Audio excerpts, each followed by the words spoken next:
But, and then she wouldn't come back when Harry got reelected. We Get going.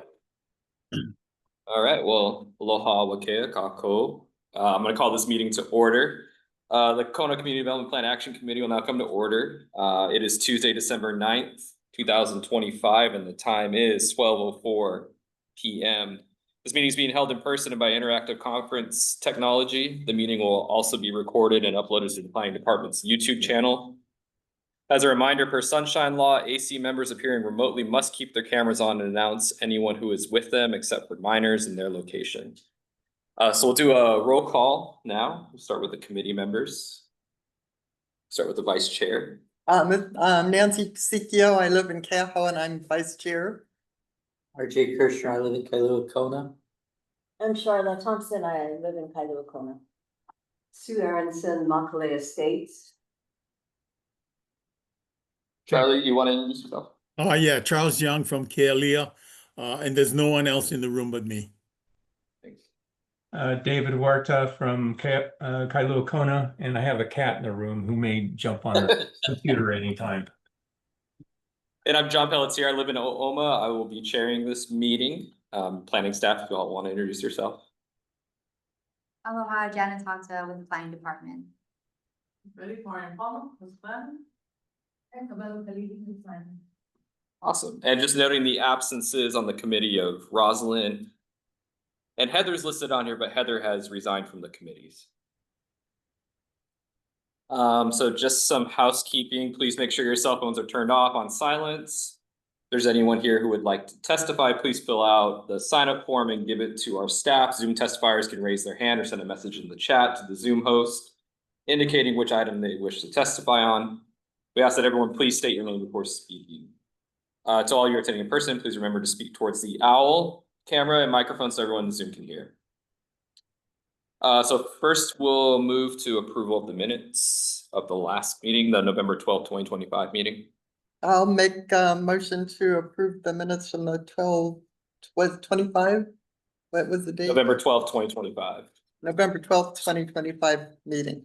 I second the motion. Is there any discussion on the minutes?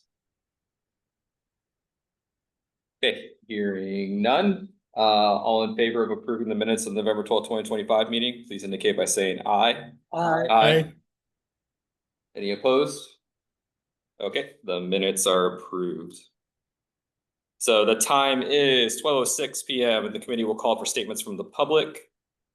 We could either provide testimony now or at the start of the agenda item. Public testimony. Oh, let's see. There's anyone here that would like to testify, please fill out the sign-up form, like I said earlier.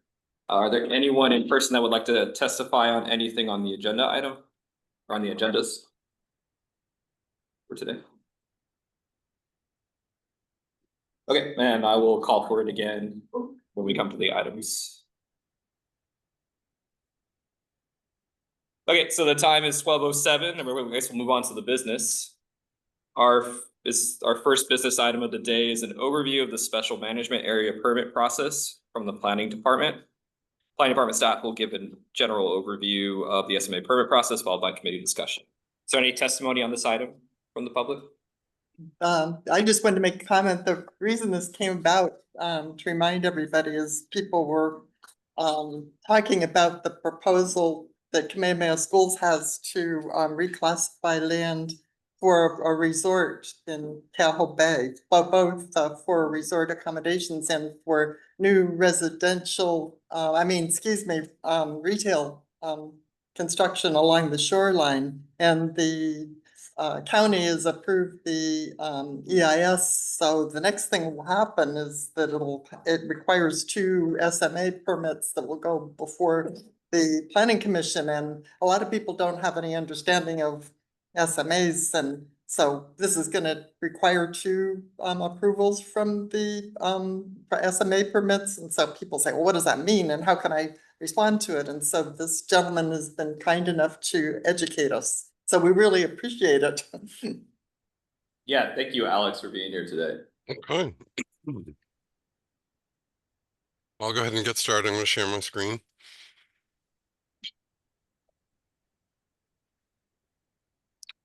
Can everybody see that? Yes, All right, just real quick, my name's Alex Roy. I am the Senior SMA Planner for the County of Hawaii. I've been here in the county for 6 years, and prior to that, I worked for the Office of Conservation and Coastal Lands, DLNR, for about 8 years, living on Oahu. And then before that, I had a few years in coastal zone management in Maryland. So it's been pretty much my entire career is doing CZM. So today I'm going to kind of really just touch on, the understanding of the SMA, the special management area of this county, regulations, rules, and kind of process. And then we can kind of talk about if you have any questions specific to what I presented today. I'm not going to talk about any specific projects because it's just, it wasn't really the focus of this. But as it was stated, this is kind of just an instruction to give you some background and better understanding. And then introduce myself too, because I'm always available for questions related to SMA here in this county. So moving on. So first, to start the discussion with the SMA is to start at the shoreline. And what we need to know is that the state designates where that shoreline location is primarily. And the shoreline, and I put the long drawn out explanation and definition of the shoreline, but really it's the upper reaches of the wash of the waves. So it's the highest reach of the wave during a normal high tide of any given year. And this is typically found by the presence of a rack line. And here I provided a really good example showing that rack line, which is a debris line. And that is usually the indicator of where the highest reach of the waves, again, for a normal high tide would reach, and thus designates the shoreline. Now the shoreline, which does get certified by DLNR, is typically good. That shoreline location is good for 1 year, and then and can be used for permitting and setback determination purposes. But if it goes too long, then another shoreline certification would be required. And this is to accommodate one of the most dynamic ecosystems on the planet, which is a coastal zone. And so that shoreline location is really important because it helps us set our setbacks. And I'll get into that in a little bit. So what is it and where is it? The SMA. It's a geographic area along the coast, and I provided a map of Hawaii Island showing the current area of the SMA. It begins at the shoreline, as I said, and extends Mauka. The county's jurisdiction ends at that shoreline. We don't do in-water work. The SMA does not extend into the water. So that's a point sometimes people get confused. The SMA ends at the shoreline, and as does the county's jurisdiction. Once you go Mackay of that shoreline, you fall into conservation district lands and state's jurisdiction. So if a project has components of both upland and in-water work, we would only deal with or permit which is on the land, the upland area. Anything that happens in the water, like say a pier or any kind of in-water work, would fall to DLNR. So typically the SMA extends about 300 feet inland of the shoreline. However, as you can see, certain locations like Waipio Valley and that area, it can go much further. And they were set a long time ago, and there is a process to change those SMA boundaries, but it's a challenging process because again, that's a change in law, and it has to involve the state and as well as the county. But you can see some areas that have a little more robust SMA area, like the Kona side, and some areas on the east side in Puna, and then, like I said, in Waipio. But predominantly, you can see that it's about 300 feet as it extends around the island. So the purpose or directives and guidelines of the SMA are set by HRS Chapter 205A. That's our guiding principles The 205A sets the authority available to the county to permit and approve work within the coastal zone. But it really came about because it was found that, you know, and I'll read it through, that special controls on development are necessary to protect the resources of the shoreline. And that's not only natural resources, but cultural resources, access to public recreation, you know, gathering rights. So there are a lot of things that we look at in the SMA, and this is really guided by the directives of 205A. To continue on, 205A kind of sets the standards for our reviews of projects. All development in the SMA is subject to reasonable conditions, but the conditions are aimed to ensure, like I talked about, adequate access. That's a big one, that we ensure not only the lateral shoreline access, so up along the shoreline, but the Malka to Mackay access that provides opportunities for the public to reach the shoreline. A lot of times, yeah, you may be able to walk up and down the shoreline, but how do you actually get there? So we do really try to promote that Malka to Mackay access. And that goes in line with recreational opportunities for the public. And that can include surfing or access to kayak sites, and but also fishing. The SMA is set to help preserve the resources of the coastal zone in wildlife preservation. We work to minimize impacts as a big part of our SMA review in order to protect these resources and protect the species that live in the near shore area. So our goal at in the SMA, when we do reviews and permits and approvals, it's not necessarily to stop the project, it's to ensure that we have mitigated all potential impacts. So a shoreline planner has to take into account, excuse me, has to take into account a lot of different facets of a project, from community impacts, environmental impacts, cultural impacts. And so it's a very holistic review in order to try to eke out any mitigation that could be part of the project to alleviate, minimize, or eliminate potential impacts. And really, no development can be approved if it has any significant adverse environmental or ecological or resource cultural effects. And so that word significant I highlighted just because that is where it gets into some of the gray area of regulatory. Some people think all impacts are significant. Others think that, a significant impact would have to be, major destruction. So, but for us here at the planning, we really try to minimize all the impacts that we can. And, to the extent feasible that they don't affect public use, public safety, of course, things like that are important. Additional guidelines. No development can be approved unless the development is consistent with, like I said, the objectives and guidelines of 205A. But it also has to take into account the county general plan, community plans, like your group works on, and the county zoning. So it really is a very holistic and comprehensive review that tries to take into account all of these different ideas and objectives. And it could be a challenge for sure, because when you have a project like the one that was talked about, you can have a lot of different views on, consistency with plans, consistency with guidelines.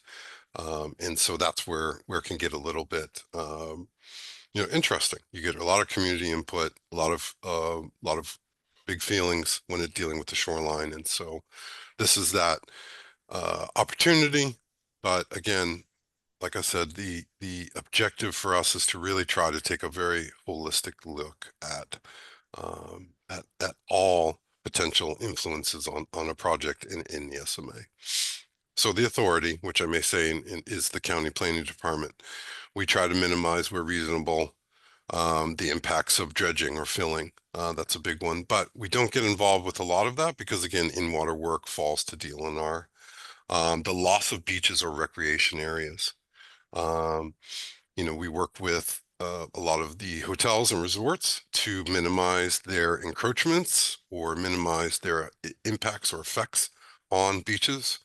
We don't have a lot of the, pristine white sandy beaches that other islands have. A lot of our beaches are very new and very young. And so protecting those sandy beaches, which are very important to a lot of people, is important.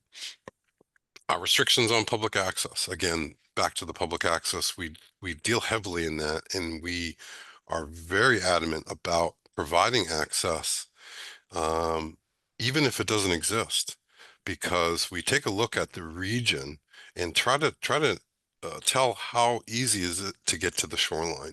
And if it's not easy and we have a project, we really have the right to push for additional access to the shoreline. View plane impacts, that's a big one. We did a project up in Kohala, and one of the conditions was that that all structures had to remain at a level elevation that as you were on the highway looking towards the water, you wouldn't see a bunch of roofs or houses. They actually had to set down far enough, most of them one story, such that the view plane remains. Again, another criterion that we look at in the SMA. Any project that adversely affects water quality, that's something that we take into consideration, and that even could be irrigation, golf courses, but we look at septic systems and erosion. That's a big one for me. My 2 degrees are in geology and geomorphology, so I'm a pretty hefty person when it comes to looking at coastal erosion, because soil and mud and clay and sediments not only alone can be detrimental to the reef, detrimental to fisheries, but they carry with them other things that can be harmful to the nearshore area. So we really work to ensure that if construction is going to move forward, we have in place appropriate BMPs to deal with a lot of that stuff. So SMA permitting is determined by really one criterion, and is it development or not? So within our rules, that's where we start. We pursuant to our Planning Commission Rule 9, development includes the following, and I kind of listed that off: placement of any solid material, grading, removing, dredging, change in the density or intensity of use of land, for example, a subdivision, change in the intensity of use of the water, construction, reconstruction, or alteration of any structure. So on the face, it looks like, wow, everything could be considered development. And that actually is the objective of that.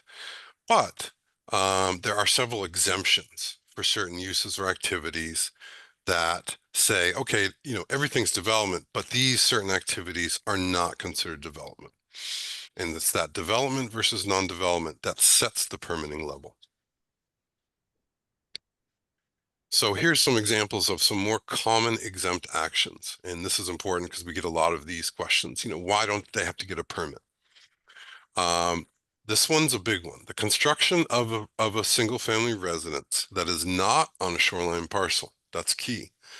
That is not greater than 7,500 square feet, and that is not greater than $750,000 in valuation. So this would be something like if you're down in Puako, across Puako Beach Drive on the Malca side, you want to build a home. It's a small, modest home, 2,500 square feet, and it's going to cost you $500,000. That's an exempt action, and we wouldn't actually require an SMA permit for that. However, you go across the street to the Mackay side, and that's a whole different story, because a single-family residence that's on a shoreline parcel is always considered development, and therefore will always require a permit. Repair and maintenance of roads and highways, DOT, HDOT, we give them the kind of the idea that, hey, you can work within your right of way to do what you need to do, to fulfill your objectives of another agency. So we don't typically get involved with projects unless they extend out of the right of way. So I have a couple bridge repair projects. They're going to have staging areas or additional bridges that'll be outside of the right of way, and they would require the SMA, but only for that work that's out of the right of way. The project relates to an existing or established use. This is a big one for the resorts. The resorts all have large SMA permits that were granted, sometimes multiple. And so if the proposed use relates to that established use, well, it's an exempt action. And this is like, for example, for resorts putting new PV panels on the roof of their existing buildings. Not a big deal, not any, typically no ground impact, but it relates to the use that's already established, and therefore it's exempt. Agriculture, we of course want to promote that. Structural and non-structural improvements to existing single-family residences. This is a big one because it allows people to, once they get their permit, to continue to develop their land, again, if it relates to the use. You want to build a garage, a pool, well, you already have the house, it's already permitted. Well, again, that relates, and therefore we're not going to re-review the site because you want to add something that is related use. And then non-structural improvements to existing commercial structures. This is something, again, like photovoltaics, or we just did one, they want to do a cover over a driving range. They have the driving range, it's already established. They want to build a structure to cover it. Again, not a big deal. It's not structural in that it supports the larger buildings. So it's kind of a separate non-structural improvement, and we would allow that under an exemption. Now, there are a number of exemptions, and again, I can always provide, but we do have a website where you can kind of look those up. But again, like anything else, the planning director can determine that a proposed action or activity has a cumulative or significant impact. And that's a challenge. Because the director needs to kind of take a look, and he works with me to kind of look at the impacts, and if they're unable to mitigate or the impacts are significant enough, even with an exempt action, he has the authority to say, well, no, actually, we're going to need a permit. And cumulative impacts are very challenging to, we worked with the state a few years ago, and even they couldn't really come up with a cogent definition of what cumulative impacts would entail. And that's, but we try to look at things like we did hit the state parks because they were doing a lot of work over the course of 10 years and had gotten a lot of small permits. And we decided that the next time they came back, we were going to kind of say, well, you've had this cumulative impact over these years, so the next permit needs to be a major permit, provide the opportunity for the planning commissions and such to opine on those. So, but again, it's really difficult to do that, but we do take a look, and we do try to incorporate cumulative impacts into our review. So once a project is considered development, there are really three possible outcomes. So they get the determination of an exemption through what's called a short form, or the SFA, or an assessment, which is our most basic application. The short form is handled for, say somebody wants to come in and do some interior renovations to their home, move some walls around, add, something to their kitchen, but it's all inside. That's very easy. That's an exempt action. And in fact, our clerks will be able to issue the SMA short form, or SFA, during the building permit review process. If there's any questions or any concerns, they always come to me or to the director, and we can kind of talk through it. But the idea is to kind of keep things moving forward when we've already reviewed the site. And again, there's no new ground impacts. That's key. Next is that something's determined to be development, but it's a minor. The valuation's kind of low. For example, clearing of a property. You have nothing, you buy a piece of land and you want to clear it. There's no home, there's no nothing. That's actually considered development, clearing of land, but it's a minor development. So we would issue the SMA minor permit, and that's issued by the director. So the director does the SFAs or SAA, which is very similar, and also does the SMA minor. Now, the issuance of a major permit, so the SMA major or SMA use permit, that's entirely handled and approved by the Planning Commission. If the project is determined to be development, the valuation estimate, that's really one of the things, the next thing that we looked at. So if we determine it to be development, then we look at the valuation. And our rules say that for any project on the shoreline, 500,000 is the valuation limit. If you go above that, you need the major. If you stay below that, you get the SMA minor. So every so often homes will be under an SMA minor because they come in. I just did one. The home was about 250,000. And so that's development, but it's under the threshold. So we issue the minor. I've got another one. The home is 1.7 million. So of course that exceeds the threshold, and therefore they have to do the SMA major. So it's kind of based on valuation once we determined it to be developed. So I kind of go through that here again. Sorry for a lot of the language. So shoreline parcel, like I said, for single family residence, if it's less than 500 and less than 7,500 square feet, we can issue that minor. But if it's over, well, then it moves to the major. And then non-shoreline parcels have a little higher threshold. And again, we talked about that, whether it's development or not, we issue the SFA. Now, if a non-shoreline parcel exceeds, and we just had one of those, they were coming in at about 850,000 non-shoreline. Again, that exceeds the threshold, and they have to get the SMA major. So remember, any SMA major goes before Planning Commission, and they have final authority to approve or deny. So I'll skip through that. Okay. So projects that require the SFA, SA, or SMM, like I said, are approved by the planning director under authority granted to him by 205A. For all SMA majors, it's either the Windward Planning Commission or the Leeward Planning Commission that would make that final approval or denial for that permit. So when an SMA use permit, when we get an SMA use permit or SMA major, we end up writing what's called a background and recommendation report. And that recommendation is to either the director will make a recommendation. Yes, I support this project to move forward based on all of these criterion that have been adhered to, mitigation, best management practices, and that's presented to the Planning Commission, and they can choose to follow that recommendation or not. They have every authority to either take that recommendation and say, yeah, we agree, or move on to something else. And that's, again, their authority. So ultimate authority for an SMA major really doesn't lie with the planning department. What we do is provide the information necessary to the decision makers with the director's recommendation to, that the project could move forward, if they see fit. But once a project is approved by either the planning director or the planning commission, the SMA review is complete.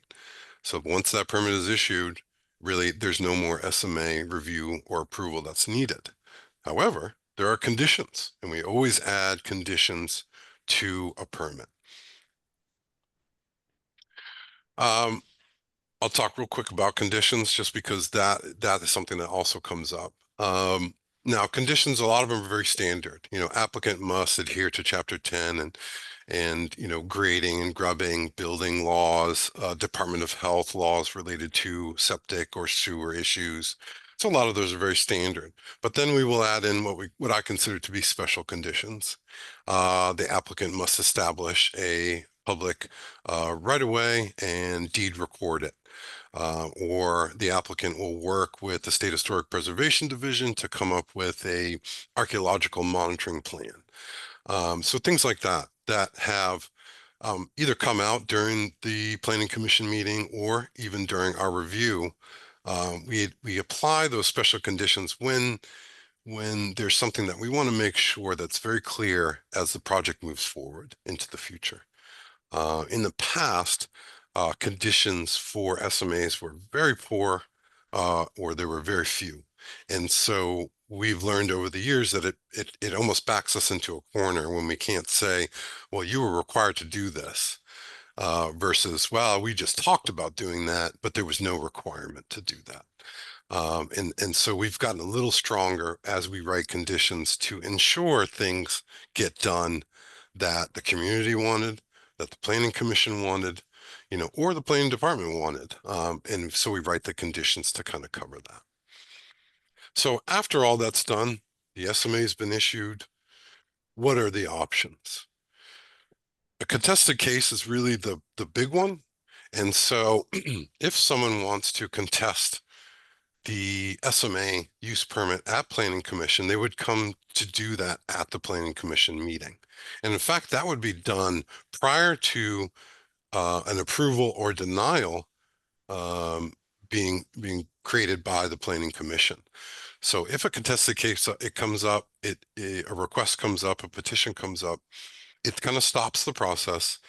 And if they're granted standing, if a petitioner for contested cases granted standing, that would kind of put a stop to the review by the Planning Commission until that contested case procedure is complete.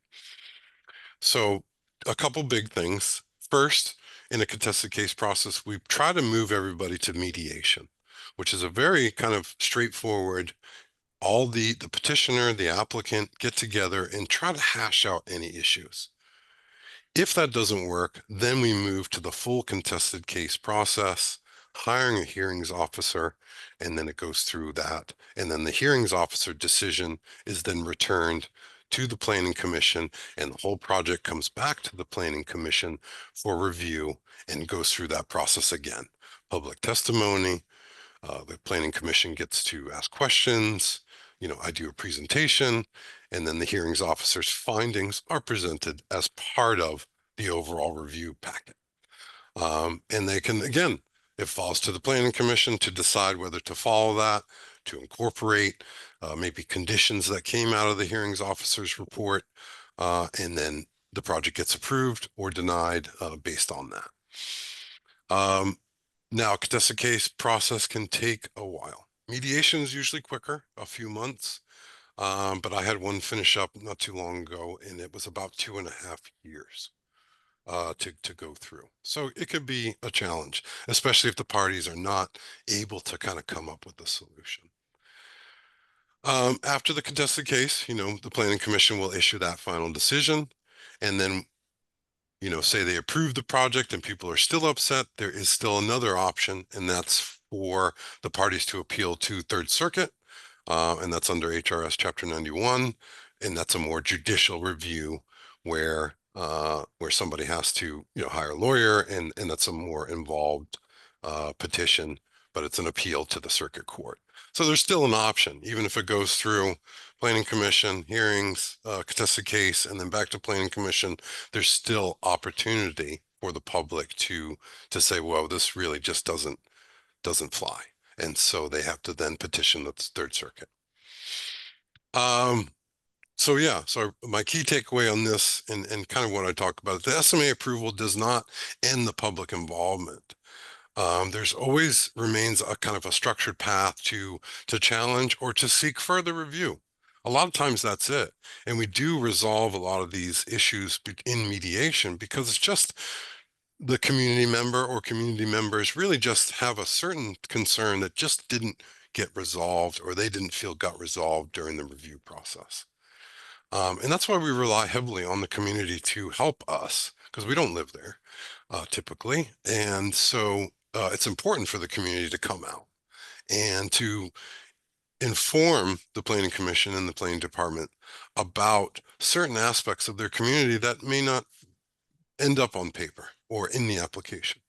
And so I always, encourage people to do it. Now, this can be a challenge. Of course, you get a lot of people who are just anti-development or anti-government, and, and we deal with that. But always within that, there's community members who really have some valid concerns that help us guide the project to be better and to mitigate or to alleviate any issues.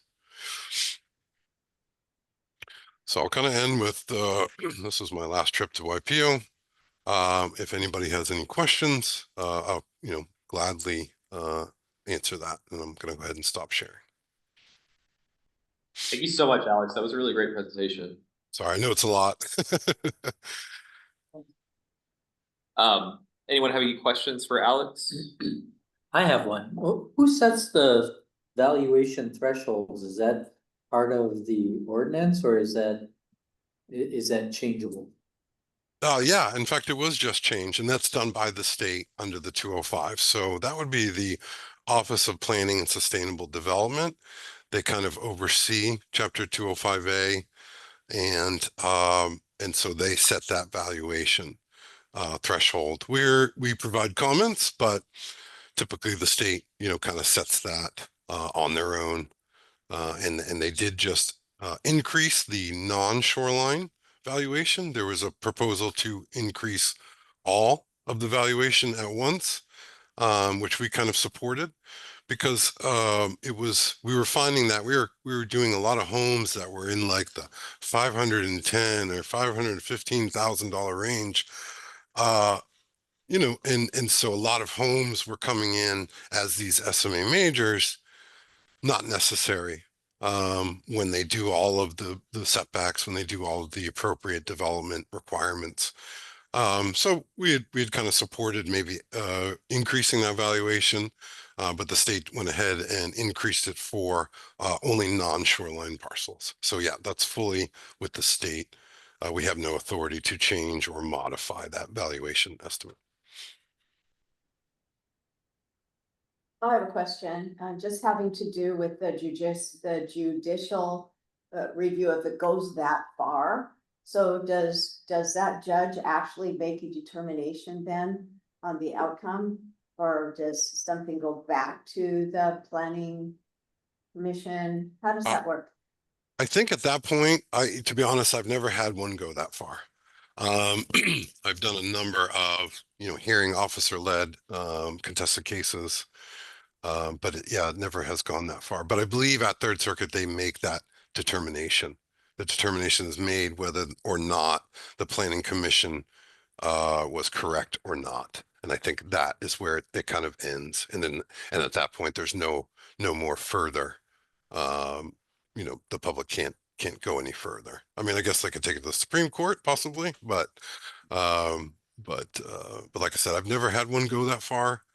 But I believe based on what I know, which is very little with that, that's kind of the final decision. And they kind of say, yep, the planning commission was correct or the planning commission was incorrect.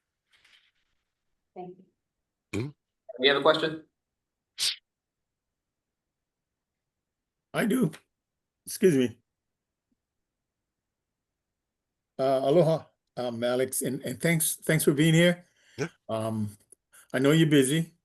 One of the goals of the action committee has to be, although we're housed on the planning, we also are trying to take a broader view of things that impact what we're doing, because it's not just planning involved, and we've got we're trying to reach out to folks so that we can get ourselves sort of like more attuned to whatever to what and how best we can sort of like serve the administration and the county and then the community as a whole. So thank you for being here. This has been very, very enlightening to me. Although the SMA has always been there, I've always viewed it as like a stop sign. I think some people view it as a stop sign too. But there were places in the process I was interested in. The department goes through a long review of all the items that are stated. Is community input being taken at that time? And if so, in what manner is that taken? Is public hearings, public meetings? Well, so let's talk about for the minor permits, not necessarily. Right. However, I always recommend, and this is just based on my experience, that when an applicant is conducting any kind of development or any work, that they really kind of reach out to their neighbors to make sure that there's no kind of overreaching concerns. But when it comes to the SMA use permit, yes, there are two options during the review process. So we get an application, I have 15 days to accept it. Once accepted, it immediately goes out to agency review, first of all, and then the neighbors that surround the project parcel also get a notification. And so they're notified of the project, and at that time, there's opportunities for the public to typically contact me. And that's what I get. I get questions from the public. Hey, I just got this, what does this mean? But we also post a sign that's required, and that's any planning project. A sign gets posted and the public can reach out and say, hey, look, what's going on? I saw this sign.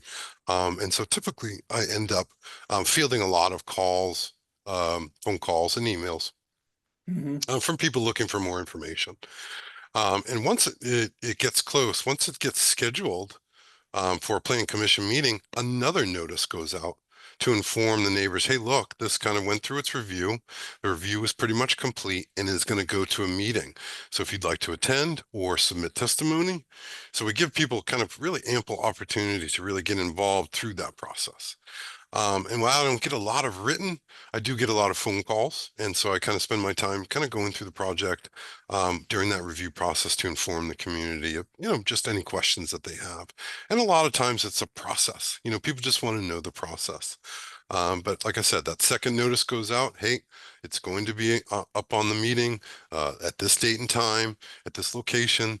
You're more than welcome to come, or you're more than welcome to submit written testimony, or you're more than welcome to do Zoom testifying, which I think is a great thing, because we're so spread out sometimes for people to not have to drive in to the main centers and present their testimony. So yeah, so during it, yes, there is. And but it's a lot of the community needs to kind of take a proactive, kind of stance and reach out to the planning department for questions, but we are always available and we do put ourselves out there. We're looking to actually on our SMA page and on our planning website start to publish really larger applications. It's something we did at DLNR and I always thought it was a really good idea. We put the application, we put the contact information, reviews, things like that, so that the community really has full access to all the information that's out there. If they request it, of course, I will send it out, and I do that too. Hey, you want a copy of the application? Again, that's public knowledge. Here you go. Here's a copy of the application. And so there are a few opportunities, but the community needs to be proactive during the review process, for sure. For sure. Thank you. That's very helpful. So once planning decides that it meets or conforms, like to the SMA, then you said it next goes to the planning commission. Yeah, for the major. Yep. Right. And they actually do the approval. They do. Right. Is there a timeline between when the planning commission the approval is made available to them and all the details? And then are they required to put it on the agenda in any on a timeline, like 20 days, 25 days, or? We do all the planning. Our amazing clerks put together the agenda. And so there's a strict timeline. When I accept an application, I have 90 days to get it before the planning commission. Okay. So once that 90 days, I have to make that, and it's typically a lot less, to the next available commission that's less than 90 days or less. The commission is provided the information, our background reports, all the information, the application, a week to 2 weeks prior to that meeting. And so they should have ample time to review all the documentation, our background reports, the application, any kind of extraneous information, public testimony that's been received. They get all of that. So they can really kind of have a good stand. So the day of the meeting, they shouldn't be surprised. They should have a really full understanding of what is being presented in that agenda item. And so it's a lot of work for them to review that, but we do try to provide that as early as possible, usually within 2 weeks, sometimes a week, because things happen. But to give them time, and then they can always reach out to us for questions and things like that. But again, yeah, we have a very strict timing in SMA. We have 15 days to review all applications, and then we have 15 days to get approval for the minor ones, so it's very quick. And then, like I said, the 90 days to get it before Planning Commission. And then you're right, they do have that final authority to approve or deny a project. Thank you. That was Mhm. very helpful. Alex, a quick question. Mhm. Downtown Kailua Kona, most of that I believe would be in an SMA area. Yeah. Those older commercial buildings needed to renovate or reconstruct portions of their building. Mhm. That would require an SMA, I suspect, right? Yeah, for the most part. Depending on, if there are a lot of interior renovations, if they're doing, it kind of depends on the extent of the work. If they're expanding in any way, shape, or form, new roof, or they want to go up, or but we've got an SMA. My Kona SMA planner is working on one now for the Kona shops, and they're going to be doing some demolition and reconstructing the Kona shops that are already existing. But it, even though it's not a shoreline parcel, the impacts are pretty significant, and the director felt that this should be a major because they're doing a lot of demolition of buildings and then building new buildings.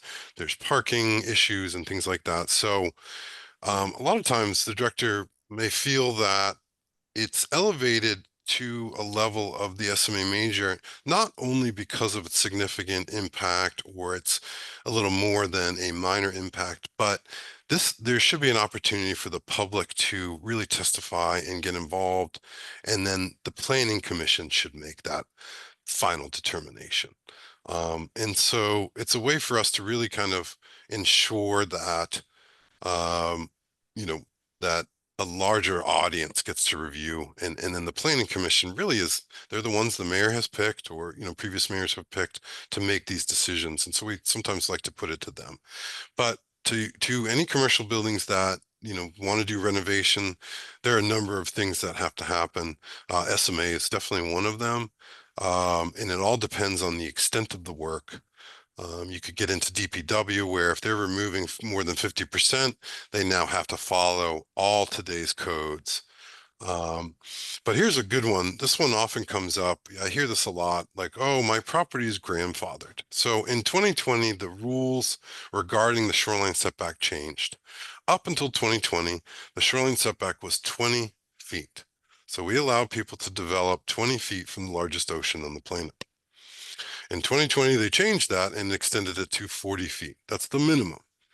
And so a lot of people come in and their development was allowed to be built at the 20-foot. And they say, well, I'm grandfathered to the 20-foot. And it's like, well, no, actually, no, there's no such thing. Any new development that comes in has to adhere to that new 40-foot setback. And so that's been a little bit of point of confusion. So I want to make sure I got that out there, that with regards to SMA, even if you had that old setback, the 20-foot setback, anything you do now has to adhere to the new 40-foot setback. And so that has thrown people off. And I've heard the term grandfathered, and we don't really have that. That's not really a legal term. So, so that falls in with a lot of those commercial structures, especially on Lee Drive, a lot of the development there. If I understand that correctly, that would be okay. So I had a house that was built 40 years ago Mhm. and I was 20 feet from the shoreline. Mhm. And now maybe my house got destroyed partially Mhm. and I have to bring it up to current code. Mhm. That setback, I have to meet that setback now too, You right? do. You do.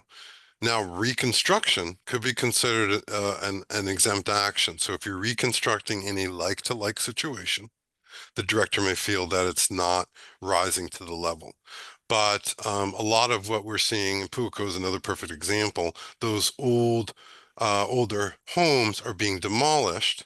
They were, well, within the 20-foot. And the new home has to then move back to the 40-foot.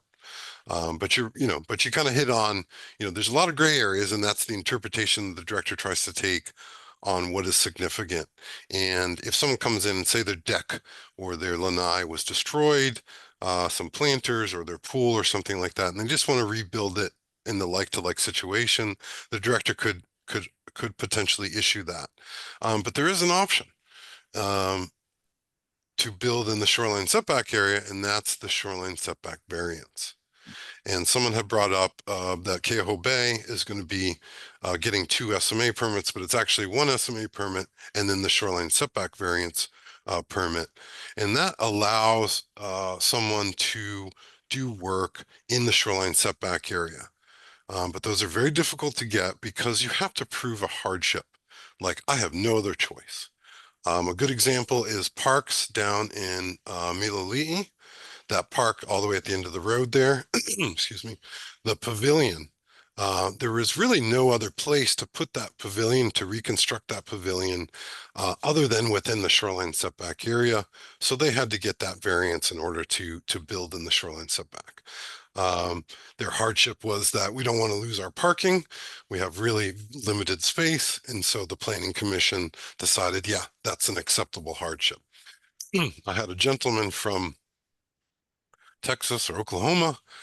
He wanted to do a 4-story home on the Mackay side of a Lee Drive, and he wanted his pool and his deck to go into the shoreline setback area. And his hardship request was that my family is very large and I need this extra space. And the Planning Commission, of course, as you can imagine, said, yeah, that's not a hardship that we can accept. So there is a potential to do work in the shoreline setback area, but it's difficult and can be a little challenging. But there's always a variance for sure, even in the shoreline. Alex, But- I was Mhm. gonna No, double go check that shoreline variance that also goes through the planning commissions, just like Yes, the sir. SMA. Yep. So it's an application they apply through the planning department and goes. And so in the case of Keoho Bay, I didn't really want to talk about specific projects, but in the case of Keoho Bay, the SMA use or SMA major and shoreline setback variance will be heard on the same day. And that's to give the planning commission a really big picture view of the whole project instead of piecing it out to 2 different. So they would hear those, and they typically run concurrent on the same agenda. Yeah. So, but yep, Planning Commission again has the same final authority to approve or deny a shoreline setback variance. Yes. Okay, I have one other question. I recently did some appraisal work over on Kauai. And we were told by the planners over there that from beginning to end, for a major SMA for new development on the ocean, it was taking 3 to 5 years to get approval. You just said 90 days, but I imagine there's steps in between where you can ask for additional stuff that drags that out a little further. Well, number one, each county is very different when it comes to SMA. Kauai is very strict, much stricter than we are. City and County of Honolulu, all SMA permits have to go before the county council for approval. So very different. So every island, every county does things a little differently. But I did talk about how we went through a contested case process that took 2.5 years.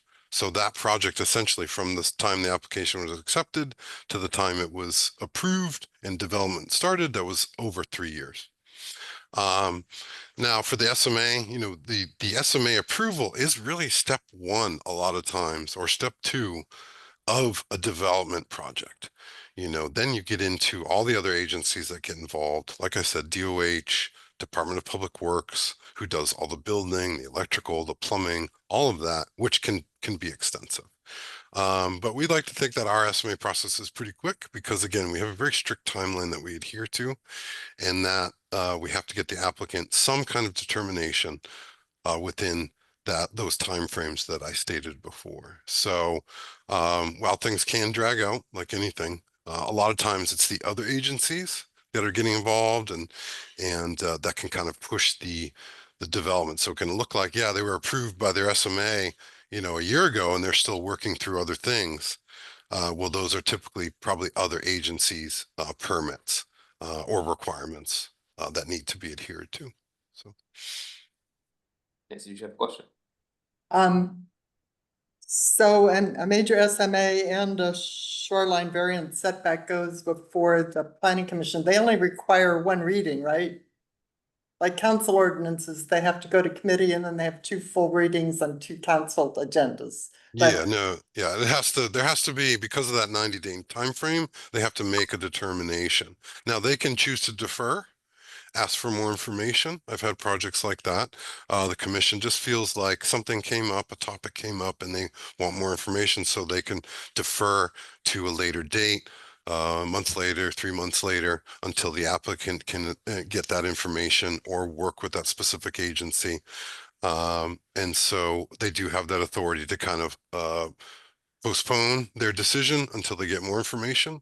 But no, typically the agenda goes, the item goes on the agenda, and that agenda is dealt with by the planning commission that day.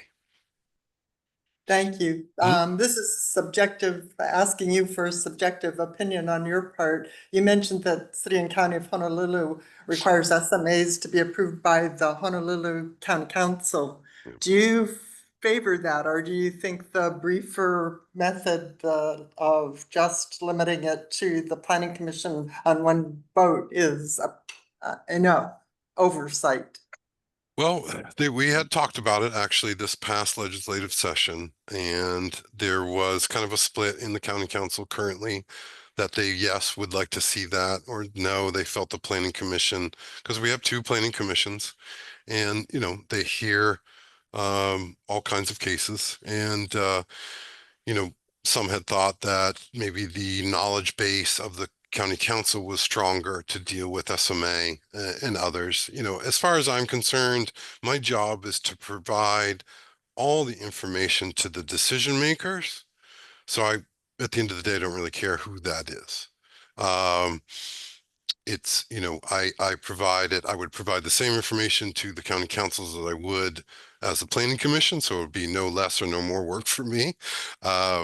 But yeah, it's a really interesting question, because we've heard from city and county that really holds things up, that everything has to go before county council. Whereas other people have said, well, yeah, but the planning commission is just a bunch of volunteers. They don't know, you know, they don't know this, they don't know that. How come they're making decisions that, you know, that affect, you know, our future? So, you know, there's 2 sides to every coin. But for me, again, my job is to be completely unbiased and to provide as much information to the decision makers, to do my review, to provide my experience and expertise, and be available for that at the end of the day. Who that decision maker is, you know, that's kind of beyond my my paycheck. I'll say that. I'm just a supervisor. I'm not even a manager. So, Thank you. A yep. very knowledgeable manager. Thank you. Any other questions for Alex from the committee? I have one more if you don't mind. You go for it. Yeah, you know, in the considerations, I know there's a separation of responsibilities at the high water mark. I guess it's called, or Yeah, debris. the shoreline. Yeah, You can say it. right. Yep. Yeah, we have a MOU with the county to manage Kona Beach Park. Yep. And so the park, it can be debated where the high water mark is from time to time. Yeah. But is there anything in your criteria that would take into account any underground water disturbance or disturbance to underground water in granting, because you're so close to the ocean, Mhm. you know, in permitting, or is that left to DAR or DLNR? It is, but remember, we send out a request for comments to every agency, every department within DLNR, and that includes DAR, DOFA, all those. But we do for sure look at, you know, one of the big things that I look at, and I'm part of a HUI that is looking to protect and preserve anchoring ponds. In those connections and any impacts to those. So for sure, that is something that, and in fact, some of my projects, even though it's not in law, I have set buffers and boundaries from freshwater sources or potential underground sources that development can occur with the help of DLNR and other agencies. But yeah, for sure, underground water you know, how that moves through, impacts from the big ones are golf courses, irrigation use. Because the objective is really not to have anything flowing on the surface from the development out, but also down and out. That's a big one that a lot of people don't think about. Yeah, stuff runs along the surface, but things go, percolate down and then get moved again. Everything moves towards the shoreline on our island. Technically speaking, the entire island is within the coastal zone because everything can flow down towards the ocean. So it's really our job to kind of take a look at that. So we map off aquifers. One of the things I've started to look at is the use of drilled wells at the shoreline. This is a big thing in HPP, where Hawaiian Paradise Park here on our side, where there's a lot of drill wells going in for potable water for residential use at the shoreline. And I've started to look at the effects and impacts of that, but also the effects on those wells. What is coming down the hill that could be sucked up by these wells and drank by these residential, these homes. So it is definitely something that we look into, but we work with our sister agencies and then of course with the state to kind of provide more robust reviews when it comes to that, because that's their purview for sure, for sure. Sometimes I feel like I do overstep my purview, but it's just because I've been doing it so long. So Uh, I can encourage you to keep overstepping. I think, no, I think groundwater is and it's becoming, an issue for everyone. my And God, yeah. in my opinion, it is not a department. It's the Yeah. whole government and Yeah. community that really needs to pay attention to it. Yeah. But thank you very much. That was very encouraging. Yeah, and sometimes the SMA is the only opportunity for an environmental review. So we do take it very seriously, and I've trained my guys to really take it seriously. Like this may be the only chance the environment is looked at or protected or, asked for mitigation or things like that. So we take it very seriously, especially when it doesn't rise to the level of the Planning Commission. And so I appreciate your questions, but I just want, want you guys to know that definitely it's something that, even when the permits are minor, we still really take into account everything. The review doesn't get truncated in any way, shape, or form. So Thank you. Any questions? Thanks again, Alex, for taking so much time today to speak with us. yeah. And like I said, I'm always available. That you're willing to meet with us, and I think we have a lot more knowledge if we want to Yeah. testify to Leeward on SMAs that come up. Yeah, for sure. Just knowing the process, I think, is helpful. But again, if you guys have questions, specific to the SMA and questions that, can help you guys make your decisions better, please always reach out to me. I'm available. I'm better on email. But I don't know if Miriam can maybe provide my contact information, but it's just alex.roy, ROY @hawaiicounty.gov. But please, yeah, utilize us, but for you guys too, you're decision makers, and so any information I can provide to help you better do your job, then that's great. Awesome. Thank you very much. Thank you. Okay. Awesome. All Any right. other discussion on this subject, or should we move on? Yeah, sorry, I talk a lot. No, that's like great. it was awesome. That was All right, really guys. good. Thank you so much for Re- that. Really Okay. valuable. Yes. Thank you. Okay. Thanks. All right. Aloha. Aloha. Aloha. Okay, I'm gonna go ahead and close that item, and we'll move on to item number 2. Vice Chair Basicchio will provide a summary of the recent Kona Open Space Network public meeting with discussion to follow. Any testimony for anyone on this agenda item? Seeing none? Last week, we had the public meeting at the Old Airport Maka'eo Pavilion on the Kona Open Space Network, and where the process is at the stage. There were a number of people in this room that also attended. I think the turnout was pretty good, just describing the process. It was interesting because the consultant asked the group that was sitting there how many of them attended the first one, a number of months ago, and almost nobody raised their hand, which meant that, number one, the people that came the first time didn't feel the necessity to attend the follow-up to see where the process went, which I found was interesting. But also a whole different group showed up this last one last week, which is interesting. And I thought the difference between the people that attended last week was there were a much higher concentration of folks that have been entrenched in community activities that had showed up last week. So sort of like Old Home Week, I think the last hour seemed like people standing around talking story of people that have been involved in processes for years and years. And I think there are 3 former council members there and 2 present council members there. There are about 4 people there that were involved in the original Kona CDP steering committee process. So there are a lot of those kind of people there that have been involved in community. It's sort of interesting. I'll be curious to see what happens next. I was disappointed that the consultants didn't have something tangible, a draft document to hand to everybody. I don't know what the process is supposed to be next, where we're gonna get like a draft plan of something physical. I'll be looking forward to that. I went to the gym the next morning and a couple people in the gym came up to me that attended the meeting and complained that they thought the audio and the visual was inadequate, that they couldn't see what was on the screen and they couldn't hear what was being stated. So I thought for people to be coming up to me while I was doing my sit-ups at the gym to complain to me about that was sort of interesting.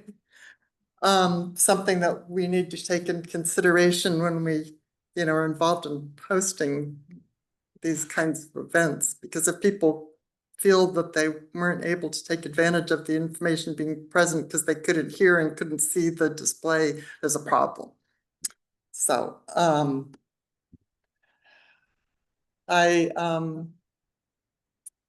that was basically, from an objective observation standpoint, that was, I have a lot of personal opinions about it, but I don't think it's my place to share that in this venue. But that was basically what happened. I don't actually know what's going to happen next. I think the consultant is wrapping up their role in this. So what we end up with in our hands as a finished product, I'm not actually quite sure. But we'll need to find out, because I was trying to encourage people to join the AC if they want to help sort of pursue the recommendations, because the recommendations are going to be made and theoretically they're going to be approved by the county council at some point. But there's going to be people like us that are going to be having to be willing to follow up to see if anything. Yeah. Otherwise, maybe nothing will ever come of it. So there needs to be the bodies there to keep beating, with the stick to make sure something happens. So I don't know if anybody else that was there has any observations, since I know the number of people sitting in this room were also there. Yeah, I think there were some questions about, and it had good attendance. I stepped out to use the restroom, but like Councilmember Inaba and Councilmember Villegas were both there. I know there was a question from Councilmember Inaba about where this goes. It's gonna go before council, but him and I were talking and we weren't sure if it was gonna be something, I had mentioned this to you, if it's something that's gonna be amended to the CDP, or where that's actually gonna live, and how that, if it's not amended to the CDP, how does it still fall under us? I know it came out of us, so it kind of makes sense, but I don't know if you have answers to those questions. Yeah, well, or I don't think it's going to be an amendment to the CDP. I think it'll be a standalone resolution or whatever. That Okay. it was triggered by a definite objective that's stated in the Yeah. environmental chapter of the Kona CDP. And if you read that section, it's actually quite lengthy. And this is only a small component of it, because actually, if you read the section in the environmental chapter of the Kona CDP, it's much broader than what we're getting from this consultant. So this is just a very small portion of what that whole goal in the CDP was described as. So there's a lot more. Not only does this section eventually need to be implemented, but it goes much broader as well if you read the actual text. So Yeah, I don't think I don't think any conversation ever suggested this would actually be an amendment to the document. Nancy, I have a question for you. Does it make sense that we propose that it be an amendment to the community development plan? Because that would mean that implementation and oversight of it would belong here. Well, it's so fragmented. I don't think it fulfilled the scope of the objective in the CDP. It's just like the urban section specifically. So from that respect, it doesn't fulfill the entire objective. It's a portion, maybe at some point, but it seemed to me it's not comprehensive enough of an analysis to fulfill, to be ready to be Okay, because adopted as part of that. if we allow it to go and become a resolution of the county elsewhere, do we lose management of it? I think the suggestion is we should be the overseers of making sure that it gets implemented, which is another discussion that we need to put on our agenda, to have like another committee that basically just focuses on that. Which I think would be it'd be a job, but people have to be passionate about sticking with it. And that was my question, was how do we actually see this become what it's envisioned to be? I mean, how does that actually happen? Where's funding come from? And then how do we expand that to become more of what the CDP talks about? My daughter expressed that her friends were contacting her and saying, hey, I went to this meeting and it sounds to me like this is the only spaces that are gonna be saved and everything else is gonna be given a blanket urban development, status and rezoned and everything. And so there's some general panic and misunderstanding out in the general public. So it would be nice to have some way to acknowledge their fears and then address it. I think it might be. I think we should at some point start another subcommittee to have these discussions. And, I think the group that got it to this point did Carrie Kimura and Mary Metcalf and Lele and those guys, they got it to the point where the planning department was willing to fund the chunk of it. And the important thing I think at this point to consider is this establishes a new legal framework for something called an open space network for North and South Kona. And that infrastructure, so to speak, never existed before. So I think it's better to proactively think of this as the beginning of a starting point. And I don't think people should be afraid that this is, something carved in stone and we should be viewing it as a template that's being established formally, recognized formally by county government as infrastructure that's critical to North and South Kona, but it needs to be an ongoing thing, not only implementation, but expansion. And that's, I think, to me, as much as I hate to imagine taking on the effort, I think it's probably more in our Kuleana than anybody else's to That's take kind it of my on. thought is if it's dealing with the Kona community and it's requiring open space areas, it should be part of our community development plan. Well, the objective is already. The objective is that and it says specifically hire a consultant to create a separate plan. Read this section in the environmental section. I think it's section 2.3 or something within the environmental chapter. I don't think it would necessarily do any good to take that portion that they just created, and I think having it as a standalone resolution as a separate plan is sufficient. The main thing is that it's an established entity of an infrastructure of county government, which it never was before. And to help you a little bit with your daughter's friends and stuff, the state land use map for Kona, the urban area, is actually pretty restricted. Yes, Most of I it think is they're afraid agriculture. it's gonna be rezoned, is what Very difficult to do. If you're over 15 acres, you have to go to state land use and then to the county. It's difficult to do. that's good to know.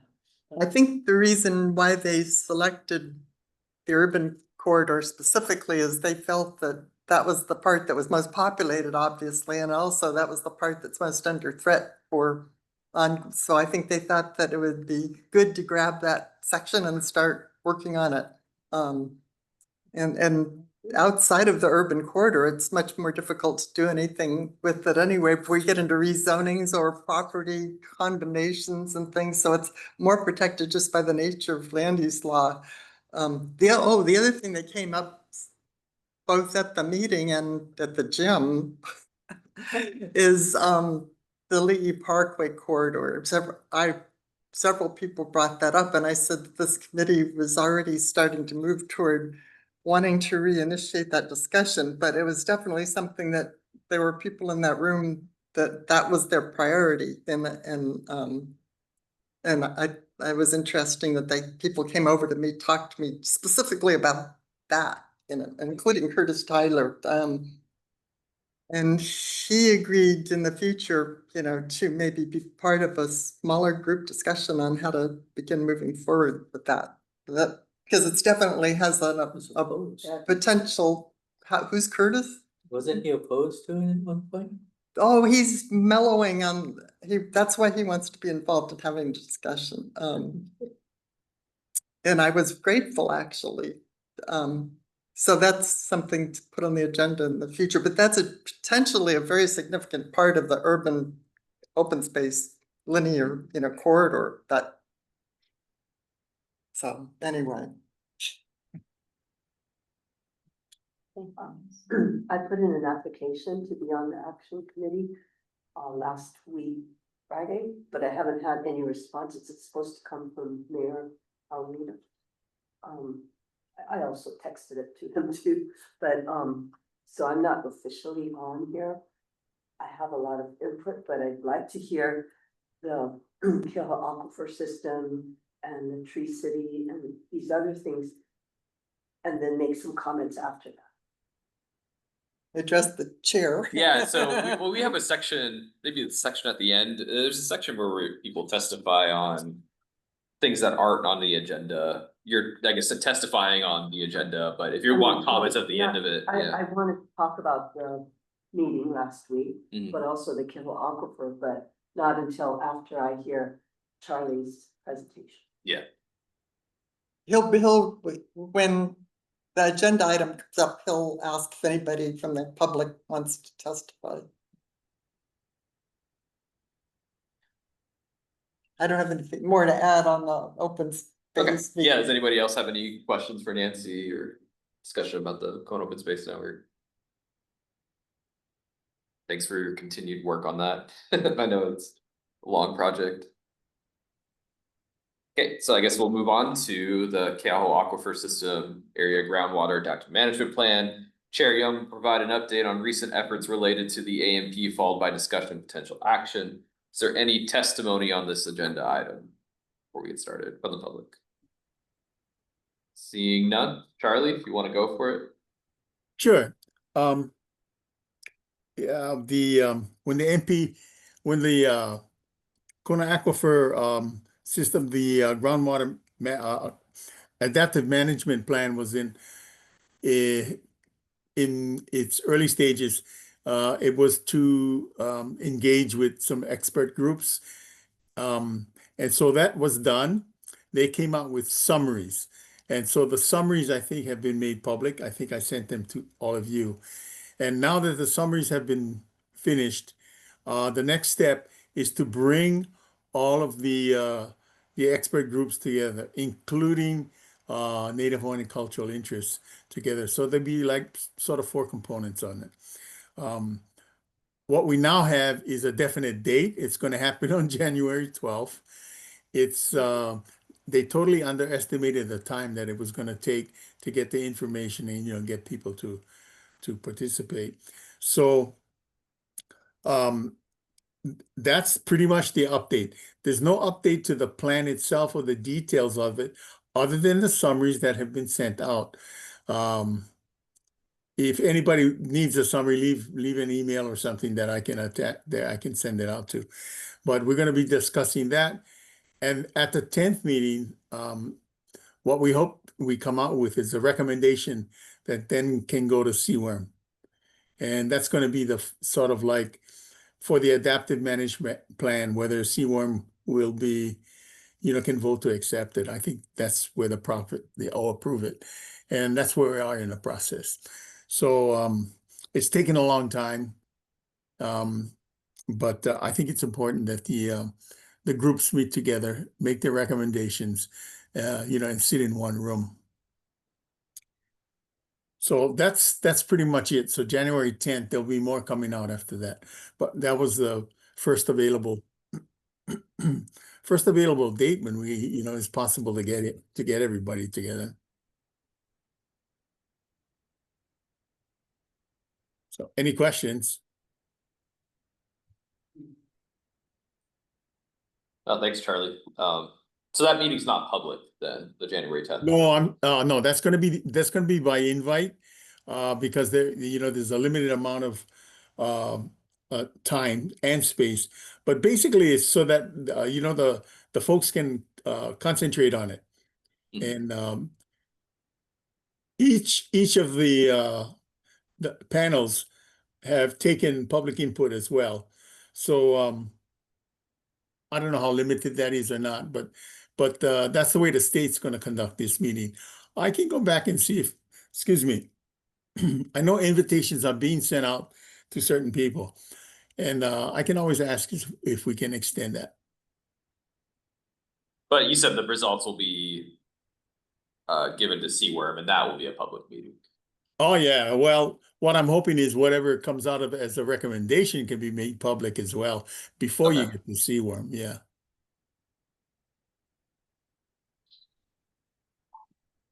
Can I get on the list? Sure. Oh, Sue would like to be invited to the list if possible. No, I think she wanted to make a comment, I thought. No, for the meeting, I'd like to Oh, be invited to the meeting.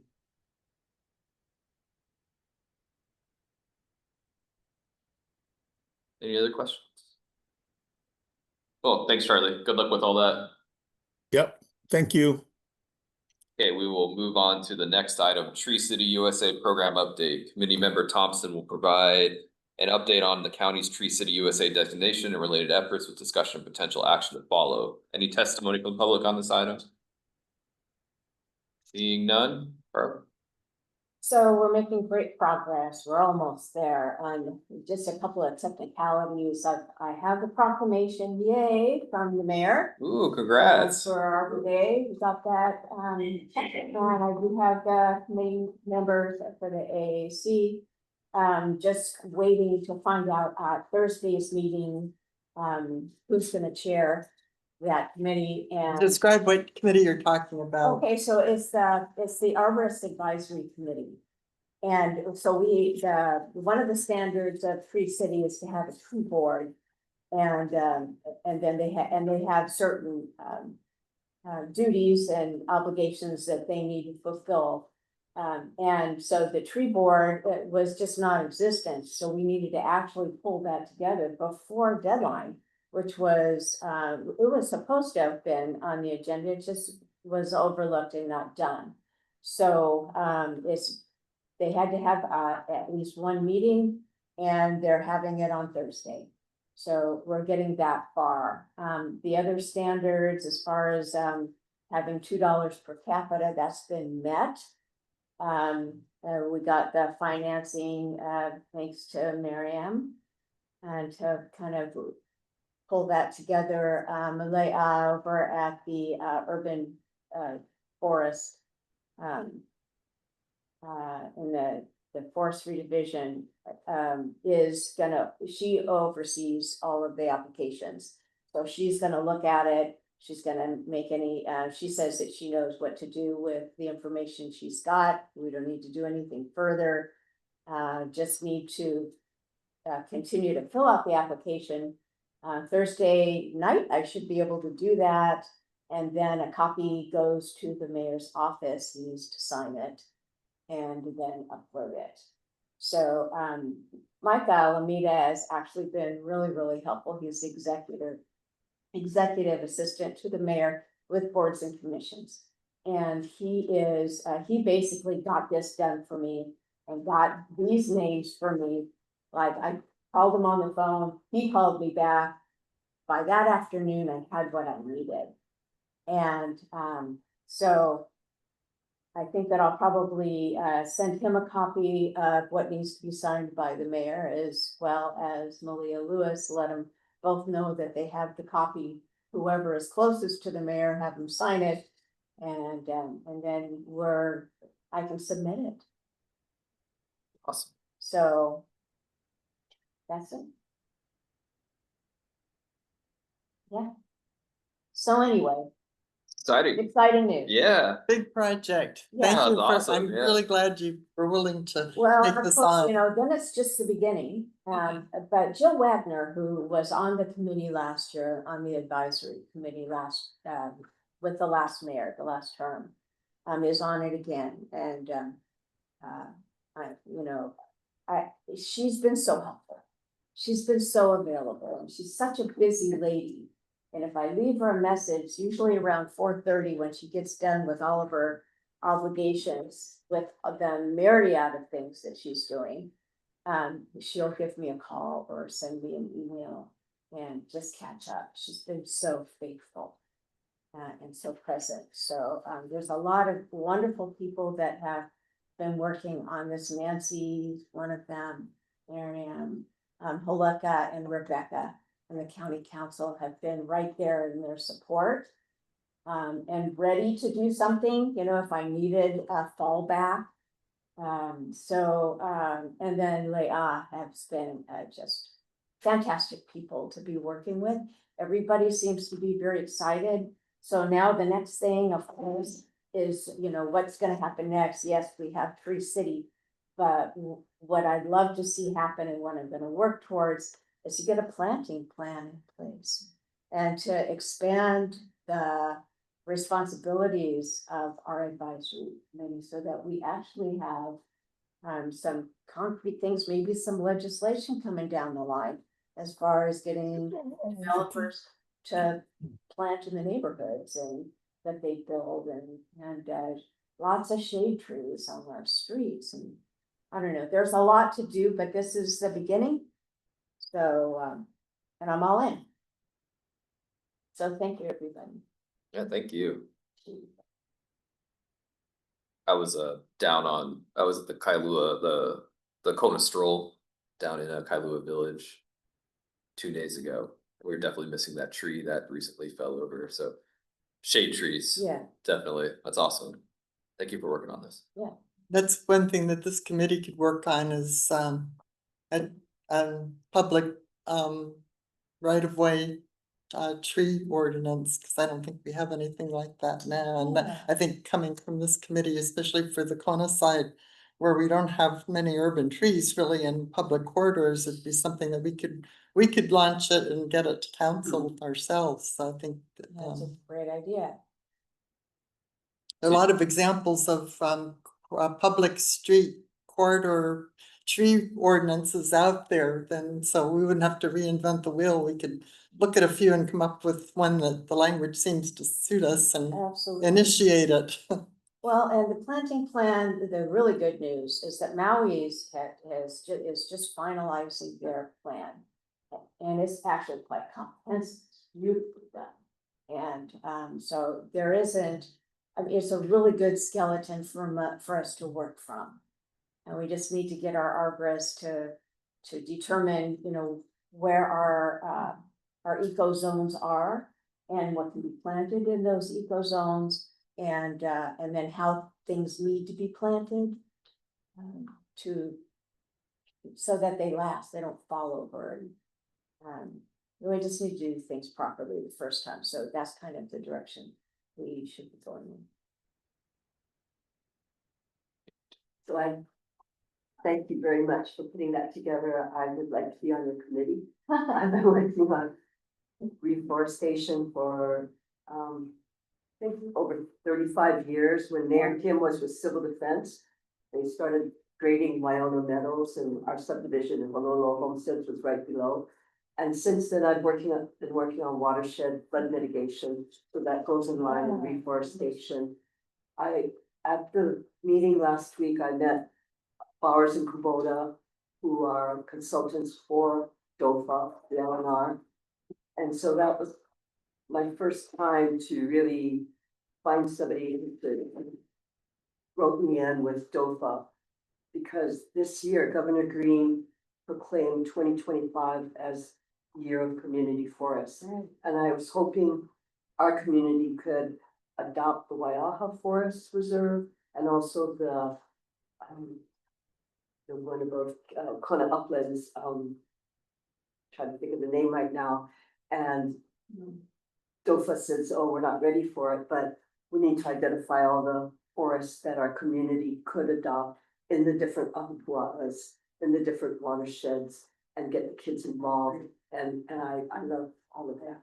Literacy programs in the schools, and there's Yeah, so much. and nurseries. And Ron and I are ambassadors for Hawaii Community College and involved with Richard Stevens on his 800-acre Kalamanui forest. So we're trying to get names of trees to grow in nurseries with the kids, and then get a program, you know, what we can plant and get a cup. So I'm on board. Lots of arboretums on island would be nice.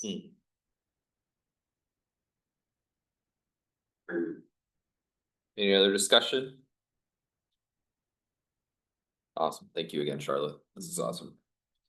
We'll move on to agenda item 5, report on Hawaii County Council Bill 63 related to dwellings. Committee member Pelletier will provide an update on Hawaii County Council Bill 63 draft 2, which proposes to allow dwellings within the industrial mixed use MCX district, followed by discussion potential action.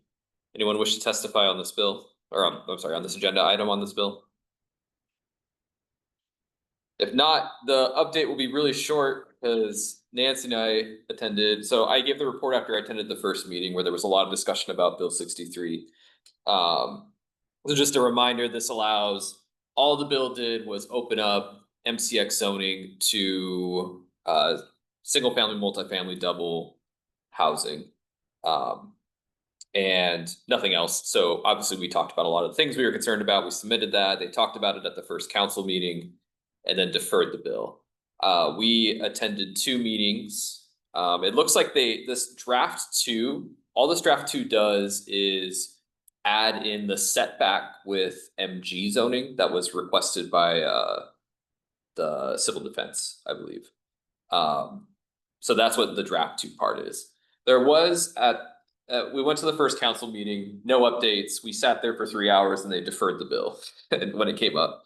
We went to the second council meeting, there was a communication introduced that removed, it wasn't introduced officially, but it was attached to the agenda that removed single family housing.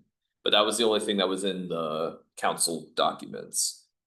We sat for another 3 or 4 hours and the bill was deferred again. So Councilmember Inaba said at that meeting that he hoped at the January 7th meeting, I think is when it's going to come up again, that they will be ready to introduce amendments officially. Whatever those amendments mean. It seems like the planning director is working with Councilmember Onishi to introduce language. And what specifically they're addressing, I'm imagining a lot of it's related to the affordable housing component, because that's really what council was honed in on, hoping more than that, or more of our testimony was taken into consideration when they introduced these amendments. But for now, not sure, just waiting and seeing. I testified at the last meeting where it was deferred for representing myself, not this committee, but I was focusing on the housing part of it. And I, basically said if they're just gonna approve residential in those districts, relying on, our current codes, really, there's nothing that's gonna require them to be workforce housing. And they need to put something in there that directly ties it to workforce housing in those districts, if that's the so-called purpose of this bill, which that's what they're representing. The purpose is to provide workforce housing for people working within the MCX district. But there's nothing in the bill itself that ties housing to that. It just allows housing.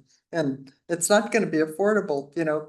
Nobody's gonna build affordable, design and construct housing that's intended to be affordable unless they have to, or if there are major incentives that inspire them to. So, you know, just sticking the fact that they can build housing within that zoning district doesn't make it for workforce, or doesn't make it affordable. And that's basically what my testimony consisted of. And you know, in Kona, the MCX district is huge. It goes from, the one goes from Costco all the way to Kaiser. So that's a huge amount of undeveloped land. And the other major MCX district goes from like Queen Kahumanu Highway through, you know, Target and down there all the way to the ocean. And that's most of that land in both districts is, if you look at the maps, most of the land is currently undeveloped.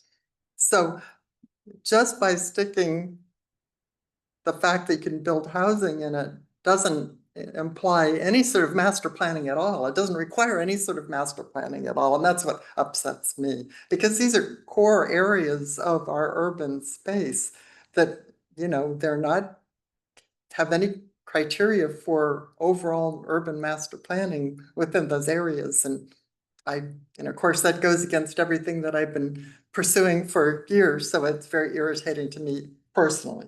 So. From a practical standpoint, MCX land has roughly tripled in price in the last 15 years. It's well beyond multifamily land per square foot.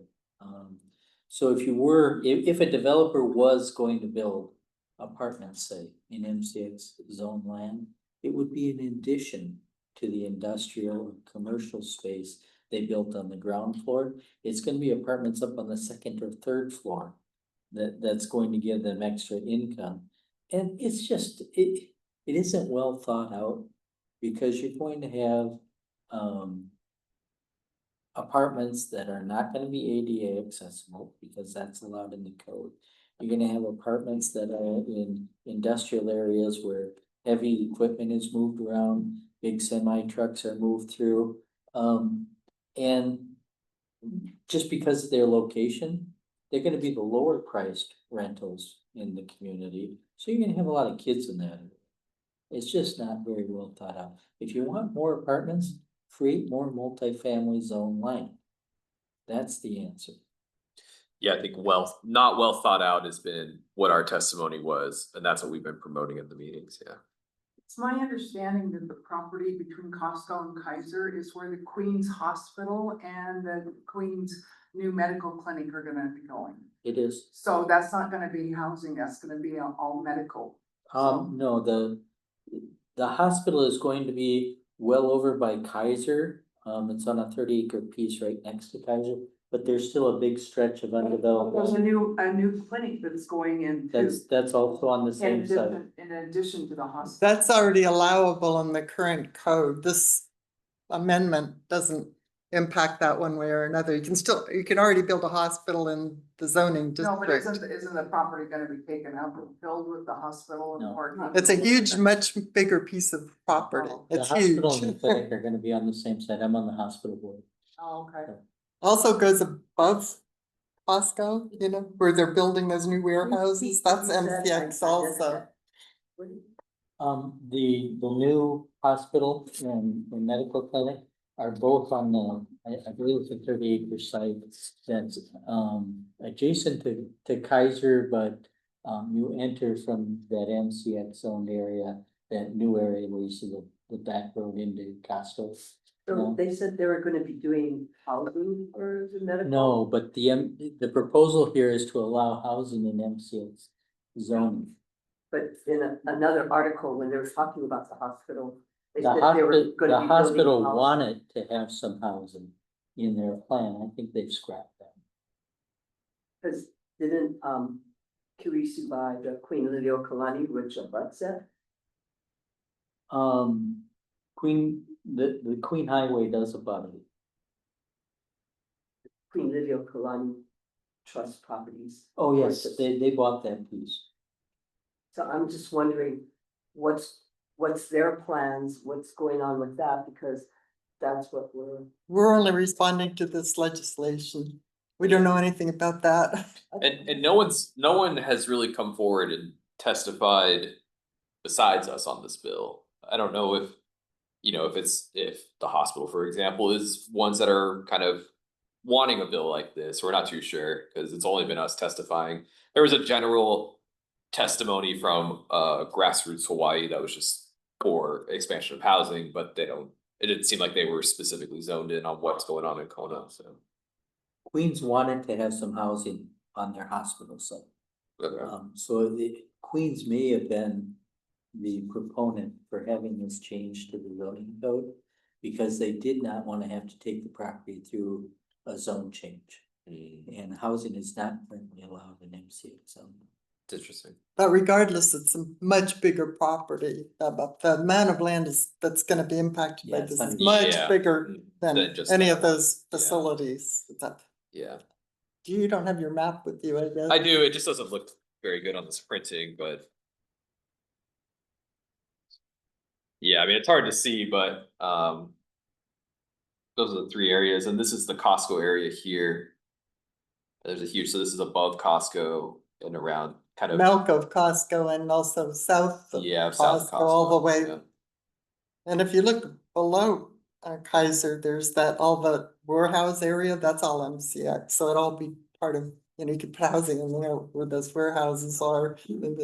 Not a question. When that subdivision, Twenty-Four House, really was developed, I understood they were gonna be on septic systems. So is Queen gonna be on a septic system and not hook into the Calico with water treatment plant? Hasn't been fully determined yet. One thing that if they do come forward with amendments, it's gonna happen before our next meeting, and hopefully we'll get, a draft of the proposed amendments so we could maybe get them out to everybody in this committee, because it would be good if we have the opportunity to see amendments, and it's important to us, to have us go testify, and whether we don't have time to vote on our opinion collectively, but it'd be good for more people than just John and I to show up that have concerns about this, because, they see us, they've been seeing us now at every meeting, but, it would be good if more people showed an interest in this issue at the council meeting. So when we know when that's gonna be for sure, we'll let everybody know. Cause it is a significant impact on our urban corridor to do this, and I wish more people showed an interest to let the council know that it's of concern. Yeah, it's the good thing is that it's still at first reading. So even if it does get amended and then passes out of this council meeting, we'll have time before the second reading to testify on it. And thank you to everyone at planning for continuing to submit our testimony. I saw it got reattached as a communication, so that's awesome. Any other questions on this? Okay, if not, we'll move forward to agenda item 6. Proposal to invite the planning director to a future meeting. The committee will discuss inviting the planning director to provide an update on the AC's request for funding to support comprehensive review studies, potential action to follow. Public testimony on this item. I think it's a good idea. We sent, RJ proposed, finding out what the planning department has in store for us as far as updating the CDPs, and we sent our letter talking about the gray infrastructure. When, that we recommended that the gray infrastructure studies be funded and started now, sooner the better, to get them up. And we haven't heard back, so I think inviting him to come in the flesh would be good to ask him these questions, and the questions you raise about the different aspects of the CDP update could be addressed to the director directly. So I think it's a really good idea to invite him. Absolutely. I think it's harder to ignore if he has to come before us. Yeah. I think we should invite him and be specific on maybe what we're interested in getting answers to, because I think our initial thing was about funding, and just my thoughts, so that he's well prepped. Excuse me. so that he's well prepped when he comes on. But certainly he's invited to all of our meetings. I mean, that's an open invitation. Well, I think this would be in response to the letter we specifically sent to him to talk about updating, the guts of the CDP so that we're prepared, to go out to the community with updated information, the transportation plan and the infrastructure plans and even the Right. population data reports. And he's gonna be starting to think about that, because as soon as the general plan gets adopted, that's gonna be time to start adopting the CDPs. And, I think we need to have a discussion about how he envisions getting this prep work for the CDP updated. So I don't think we should feel nervous about inviting him to put those questions to him. That's his responsibility. Yeah. Yeah, so it's the best way to do this. Do we need to make a motion to send him another letter with the contents of the previous one, or what's the best way? I think, so I'm already working on getting on his calendar. Okay. It probably won't be January. I think from what I'm hearing, February, the February meeting looks open. So I'll be in touch with the committee on his schedule once it's confirmed. Yeah. And he said he would like to come in person. Oh, awesome. Okay. Okay, cool. So So you're already. does he know that it'd be kind of in response to the letter we sent? Yeah. Okay. Yeah, because he got Okay. your letter, so I am sure that he understands that that's what the request is. So he's prepared to talk to some of those points that were mentioned in the letter. But I guess a motion so that we can have it in the minutes. Yeah. Yeah, Make so a make a motion. To requests. I'd like to move that we invite the planning commissioner, Planning director. planning director to our February meeting. To respond to our request for funding for plans and CDP update. CDP update studies. I'll second the motion. Okay, any discussion on the motion? Seeing none, all in favor, please vote by saying aye. Aye. Bye. Any opposed? Seeing none, all right, motion passes. Thank you for working on that. Really appreciate it. Do we have the dates for January and February? Oh, that's on the. I think it'll be our next agenda item, yeah. So I think, is there any other discussion on this current one? All right, we'll move on to the next agenda item, Kona CDP Action Committee 2026 meeting schedule. The committee will review and consider adopting the proposed meeting schedule for 2026 discussion and potential action. Anyone from the public testifying on that specifically? So, all right. So the agenda is attached to, or the Calendar. schedule was attached to our meeting packet. I do have a question, and that has to do with the time of the meetings. Staff comes in from Hilo, correct? Is there any way that these meetings could be held at a later time in the day so that the public would have better access to our meetings? I think noon is a difficult time for most people. But I don't know if that's doable with staff. Yeah, late afternoons are really difficult for me because that's when I do the majority of my talk. So I'll be missing meetings. Too much later. Yeah, and that's what we were, and I think we talked about this last time, we were meeting later, but we moved the meeting times in order to get quorum for the AC, because that's kind of the biggest deal. I don't know if do you have any thoughts on the later meeting time? I know we've tried it in the past. I don't know whether it necessarily resulted in more participation. I think it seems like it depends more on what's on the agenda than, but weren't you talking about doing a survey or something? Yeah, we could also send out a poll so you guys could submit your availabilities to us, and then we can coordinate that. And see how it would look. We also talked about, maybe every quarter we do like a evening meeting, or we could change the venue to be somewhere in the community, so it's easier for, others to attend. I know That's an Charlie option. brought up, changing the location. Yeah, Do you want to say something about that, Charlie? Oh, sure.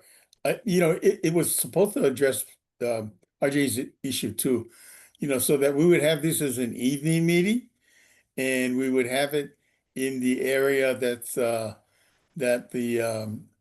I'm sorry, yeah, we would have it in the area that relates to the action items on our agenda. But if we did it quarterly, then we could spread and probably reach a lot of neighborhoods, and so that was just to encourage, public input and participation. But I will say, as Nancy said, it's really what's on the agenda. If the agenda is referring to something that's very, close to you, then people will come. So I think that was my intention, is try to knock off two things. We've tried other meeting times at 2:30, and I think we tried mornings at one time too. And no matter the way you look at it, unless it's on their public time, then you won't get the attendance that we would like to see and encourage. So that's my input. So if we can talk about having within the context of the meeting agenda, the agendas, maybe having some meetings in the evening, and then we can also maybe all of us could spend some time on where those meetings would occur. So you're saying that maybe we should have a quarterly meeting in the evening, but in a different location. Yeah. What do you Yeah. think about that, Jason? Well, my only concern was to try and get more public input. I don't know if changing the time would do that or not. Yeah. Definitely what we're talking about might do that. Moving it from place to place is more accommodating to the public. And maybe we should do that quarterly. I really like that idea, yeah. And The combination of the two, like combination of the two, going to yeah. Yano Hall and having an evening meeting, for example. Yes. Yeah, I think, and for myself too, I work I've been lucky to be off for the past few shifts I've been working. If I'm on shift, I have to attend over Zoom, but if we were meeting at 5 o'clock and I was on shift, I wouldn't be able to make the meeting. I try to get every meeting off I can, but this kind of quarterly mixed with maybe our normal meetings seems like a really good blend of the two ideas. I think maybe the poll's a good idea, and then yeah. You could have people suggest locations Yeah. too. Yeah, and having people suggest it'd be locations, very yeah. helpful. Yeah. Yeah, I was thinking with like Bill 63 being it's not too far from here, but being at Maka'eo and being in the like adjacent to the MCX zoning areas, it's interesting. Or meeting down south. Yeah, the down south things seems like a big one, because how many people are gonna live in Kona now and drive up here? Yeah, Not very many. yeah, and we represent that area. We should be down there once. And those people are, I don't know if this is true or not, but it seems like people that live down there are probably more on a regular working day type schedule, so that they'd be more receptive to evening meetings, maybe. Yeah. Seems logical, I don't know for sure. Is that something we need a motion on, or is that, No, No. I'll send out the poll. Yeah, no, I don't think this needs a motion, but. how would staff handle that? Sorry, If we did an evening meeting, for instance, and, oh no, now. we would come out. Yeah. Yeah, sure. all the other action committees have evening meetings. This is the only AC this year that has a daytime meeting. But it's possible, yeah, we'll drive out. We did one of our meetings down at Yano Hall when we were talking about the general plan. Yeah. And it went well. Yeah, I think it's just a little loud there, but I think with our new equipment, I don't think at the time we had it, it should be better. Okay. Yeah, this owl is a little stronger and we have the microphone sets too. So, but any other suggestions, we'd really appreciate it. Yeah, so I'll send out the poll and then I'll include the dates that we have. Right now, you guys just see the West Hawaii Civic Center listed because that was preset. But I'm working with the mayor's office to see if we can get building G on some of these days that we're here. And then for the quarterly evening meetings, that will be included in the poll too. Is building G the one that's under? Which building is The one right outside in the Okay. courtyard. Yeah, I was gonna ask about that. That'd be great if we could. Meeting at one point, and then I think the sound was a little challenging, so we moved up here, but we're happy to use the other spaces in this facility. There's kind of a lot to choose from. So typically what we do for the other districts is by the beginning of the year, we already have all the venues booked for that year. Because a lot of these places get booked up or not, so you're talking about whole days, you need like months in advance to get pretty hot, time slot, especially in the evening. So. Well, I just want the committee to keep in mind that when we're talking about making the agenda fit the venue. Or the space, we love that, we support it, we do it with a lot of the other districts, but it's like. Because we tend to set our agenda at a slower pace than we do set the venue, that we gotta keep that in mind, that it's not like, oh, there's a plan that we wanna give comment on. Now, but hasn't been booked yet. I mean, sometimes we can make last minute venue changes within like a month's notice or so, but. Usually we've become really like constrained and we can't. So then it becomes more of a mindset, oh, let's save that item for when we're out now kind of thing. So just kind of that kind of mentality when we're agenda setting. And we're thinking of business items, not to say that we can't talk about it at any other time, but if there's time. And we can wait another couple meetings until we're down there, then that's kind of what's been working better. For the other committees that move around their districts. Also, this is the only action committee that meets monthly, so Right. we're a little more pressed for time. So, yeah. But it also lets us kind of map out the year a Yeah. little easier, because now we know that we don't have to cram everything into one quarterly Right. meeting. Right. We can spread them out. Okay, it's so frequent. Sue has her hand up. Oh, see. So, I've been trying to get our community to meet for like 40 years, but, my husband and I own Kona Coast Realty, which is by the Elks Club at Kualai Center. And we're donating the rest of this month as a space for community to get together. And it's for the Kona Educational Center. I put up all these poster boards about watersheds and food forests and all kinds of things. So that's at 75-170 Hualai Road. It's where the governor's office used to be. And I am hoping to approach Holeka and Rebecca for the county to pick our office up for a 1-year lease, and subsequently it would be like $2,400 a month.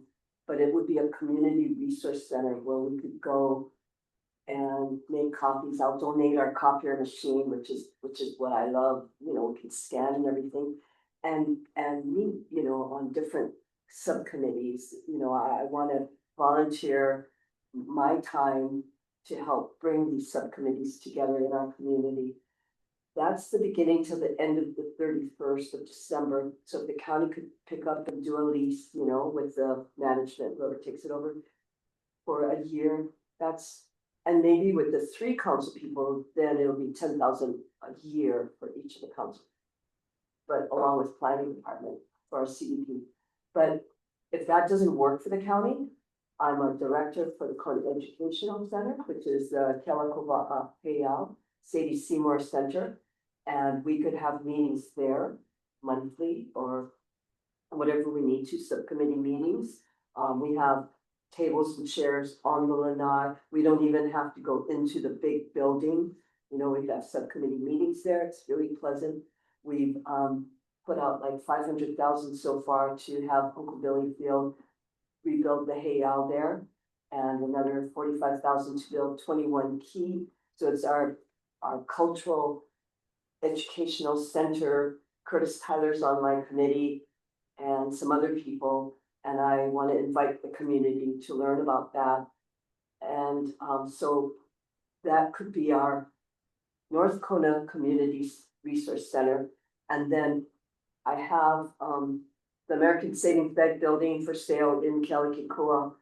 They've lowered the price to 850,000, half acre, fee simple, 14 parking stalls, 2,000 square foot building. Great for community meetings, we take teller things out. We could set up with the Zoom so people could have meetings there regularly. We don't have to keep moving. It would be a permanent place for, and I talked with Shane Paul Cav. Yeah. Before he went on vacation, he's away for a couple weeks, but he loved the idea. So the Kealakekua Community Network could, you know, maybe be the controllers of that for the greater South Kona community. But we need a place to meet. I mean, I went to 4 different offices before I found this today, and the communication is not very good. So if we can develop better communication, and then Zoom, you know, and I'll just donate my time, whatever I can, once I'm on this action committee, and get the realtors involved. And, you know, we have 900 agents just in West Hawaii, Kohala, and down to South Kona. We need to activate people, you know, to get involved. Thanks, Sue. Okay, any other discussion on this agenda item? Over time. Okay, seeing none, we'll look forward to the polls coming out. Okay, so that's the end of the agenda, or the business items. We're gonna move on to public testimony. The time is 2:05 PM. The committee will now call for statements for the public regarding items not on the agenda. Anyone have any testimony for items not on the agenda? Seeing none, we'll move to third-party reports. The time is 2:06. The committee will call for statements from third-party reports by any government official not included on the agenda. I don't think anyone's on Zoom, right? Okay. Move to propose new business. Do any committee members have any items they'd like to consider for the next agenda? I do. Yes. The downtown Kailua Kona Central Business Area is getting very run down. And it's in need of a redevelopment plan. But part of the problem is the zoning for that area requires on-site parking. So any major renovations or remodeling require that you bring your property completely up to code, which also means that you have to provide the on-site parking that's required in that zoning district. Maybe unknown to some of the members of the committee, downtown Hilo has its own zoning code, and it does not require on-site parking. Couple of ideas I had is proposing a new downtown Kona zoning district that does not require on-site parking. And maybe also giving it a downtown redevelopment district classification. And exploring whether property tax credits might be something that would incentivize owners to bring their buildings up to a safe level. Some of the buildings down there are frankly unsafe. And they're unsightly. And that's a problem for an area that makes its money on tourism. The Kona Community Development Plan has as a goal to propose a redevelopment plan for Kailua Village. Of course, nobody's pursued it up until this point. So it's definitely within our kuleana because it was adopted as a goal in our plan. And I think that zoning and flood zones in the downtown area make significant renovations to those buildings problematic. And we should try and find a way that incentivizes and makes it easier. Otherwise, those buildings are just gonna continue to deteriorate, much like Uncle Billy's Hotel over in Hilo did, to the point where eventually the public has to come in and tear it down and rebuild it.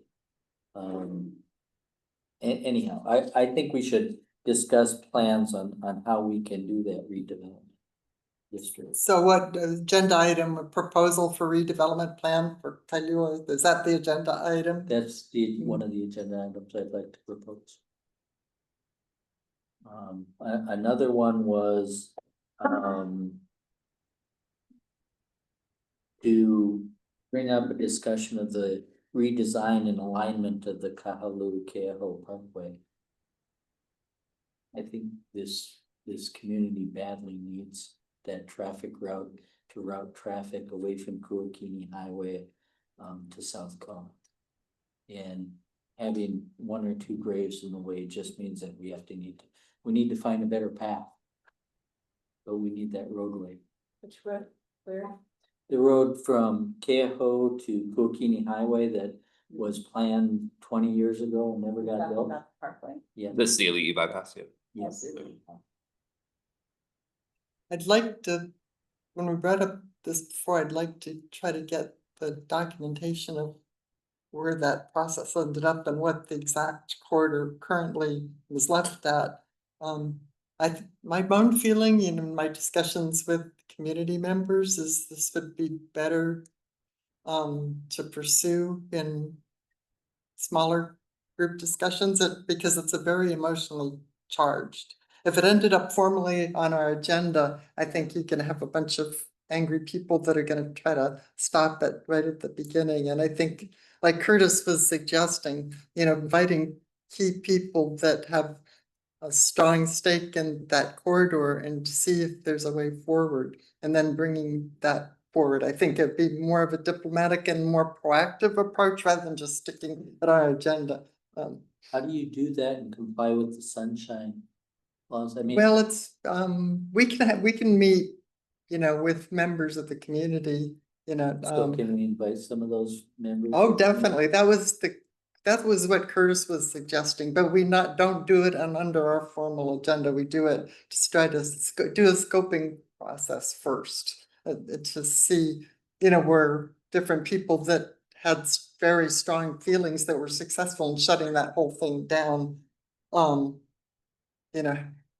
Where they are right now and where the common ground could be facilitated. Because if the road could have been built, it was public opinion that's actually in Harry Kim's final public opinion. I thought it was archaeological. Well, except that there were suggestions that weren't accepted by the public. The archaeology didn't stop the road. It was that people didn't accept the mitigation that was being suggested. And my idea is that even if the archaeology is in the way of the current corridor, there must be ways that you can acquire additional corridor to go around the archaeology. I wanted to get an update from DOT on, are they gonna widen any highways going south? I mean, and I also Well, that's wanted part to- of the update with the planning director on getting updated CDP, gray infrastructure plan. We need an updated transportation plan in general. So it'll come from him, not DOT directly. It would be a transportation report was part of the update process. So what would be your proposal to move forward? Because Well, I think first we need to find out, get the historical record, and get the actual maps and where the archaeological sites were and, so that we have the facts, that we're not just talking on our memory of what people were yelling at the meetings. And I think that'd be the first thing to do is try to do the research on, what the most updated consultants' reports were. We could, and I can try to start tracking that stuff down, because it was public opinion that basically stopped it. It wasn't a regulatory issue that stopped it. It was Would those plans be something the planning department have? It might be Public Works. I can try to find it, and Roy Takemoto might know, because he was still involved in that process. And you were talking about Laco Street too, we could get the latest consultant reports on that corridor while we're at it, because I think the same agency would probably have the most recent reports on both those corridors. So I'm suggesting, I think that would be the thing to do first before we make a big public issue of this. Then how do you go about discussing it with the key members without having it on the agenda? Well, I think it'd be an invitation. I think some of us would need to talk about who should be at the meeting and just start having, meetings. I don't think, if that road is gonna go forward, there's gonna be key people have to sit down together and be willing to have a civil discussion to see where people, I like Curtis as an example, he wants to talk about it now, and he would help find key people, to come to the table. He made a lot of, he was very aggressive about trying to stop that at the time, and but he said he's very open to try to be involved in a process to have new discussions, and I think that would be a more proactive approach than putting it on our agenda and freaking people out that don't feel like they thinking things have started without them when they were very much involved at the time. Okay, so But the first thing would be to get the most current information from the county on the right of ways. And many minutes they have on the final meetings before it all ground to a halt. is that something that can be provided to the member? Yeah, that's what I was gonna ask. I don't know how long it'll take. I can start making phone calls. Yeah, I can start reaching out. to Okay. you, and then maybe if just we communicate on Okay. our progress, and then we can see if we can get something tangible to the AC by the next meeting. And then maybe just put on, if we could just put on the agenda that we have a update of where we stand on looking at the past process for those. If we're able to get our hands on the stuff, Mm. yeah, And where we're and start determining where we go from there. yeah. No, I think this committee recognizes that it would be good to try to start having those conversations, because that, but it's just kind of to do it in a way that we're not self-defeating. I just want to make sure that we have it on the agenda so that it isn't something that a year from now, we're still talking about starting. It's something I want brought up. Well, I think this is Yeah. kind of more farther than this discussion's gone than it has so far, so it's already gone further. No, I was a big supporter of getting that road built, and I was extremely frustrated with the whole process. So I would like to see a positive conversation occur to try to find a way to move forward. Of course, we lost huge $80 million, and that now that we don't have anymore, that was allocated. A federal money, so Yeah. somebody in Ohio is gonna pay for that roadway. Any other proposed agenda items? Not right now, I might by the Yeah. time we, Just email us. Yeah, I will probably talk about Bill 63 again, but hopefully we'll have some update. Okay, the next meeting is scheduled for Tuesday, January 13th, 2026. Announcements, the only announcement we have on here is the planning department is seeking applicants for the Kona CDP Action Committee and the Cultural Resource Commission, and requests assistance in spreading the word to interested community members. The application can be found at the mayor's office website under boards and commissions. Any other announcements for any committee members? and we want to thank Charlie for chairing this committee for all these years. Yeah, thank you. Thank you, Charlie.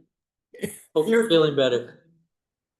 Yeah, well, there's some improvement going on though today. I don't know. But John, you did a good job. Thanks, Charlie.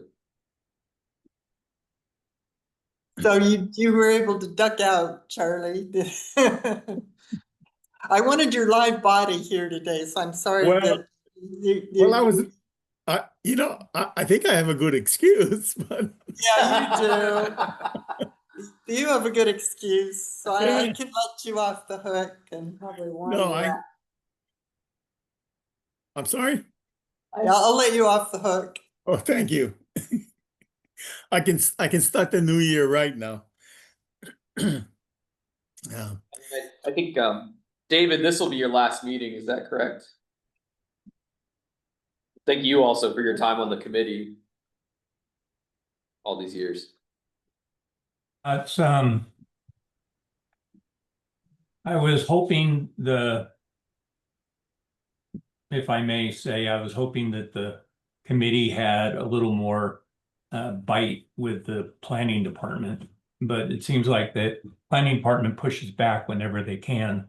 And in a lot of cases, they ignore suggestions and even move ahead. It's in sake of development, so is what it is. Well, if you keep following our agendas, and there's anything you have that you'd like to see on the agenda where you don't have to feel obligated to participate every month, but you might have a special interest in something, please participate. Yeah, the issue is I have some health issues that I'm dealing with, and also that I am getting very busy where I have to be driving to my work, driving to Hilo and driving to Kohala often, so it's going to be a challenge. Well, we'll look forward to seeing you whenever you show up. I'll pop in when I can. Okay, Awesome, good. thank you, David. Yeah, thank Thank you, you. David, thank you, Charlie. Charlie, you'll still be around though, right? Yeah. I haven't terminated yet. But yeah.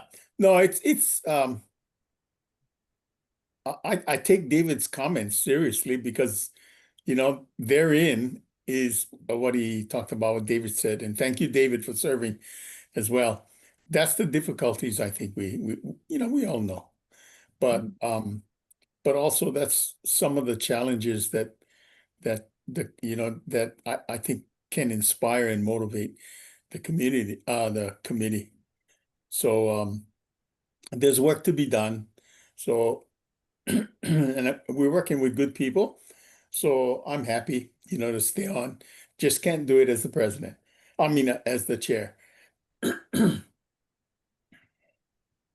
Yeah, I think even with our more recent work gaining visibility, testifying for the council, I think has been helpful in elevating our visibility. And I think our participation has been responsible. And I think in terms of the planning director maybe becoming more aware that he should keep us in the loop more, I think our participation of late, maybe will help demonstrate to him that he needs to get Right. involved with consulting with us. Right. Like Bill 63, I think the planning department should have come here first before that went to the planning commission. Because it has a big impact on this district. Yeah. Okay, if nothing else, can I get a motion to adjourn? So moved. Second. Motion by RJ, seconded by Charlotte to adjourn. All those in favor, please vote by saying aye. Aye. Hi, Merry Christmas. Merry Christmas. Okay, the meeting is adjourned at 2:22 PM. Thank you all.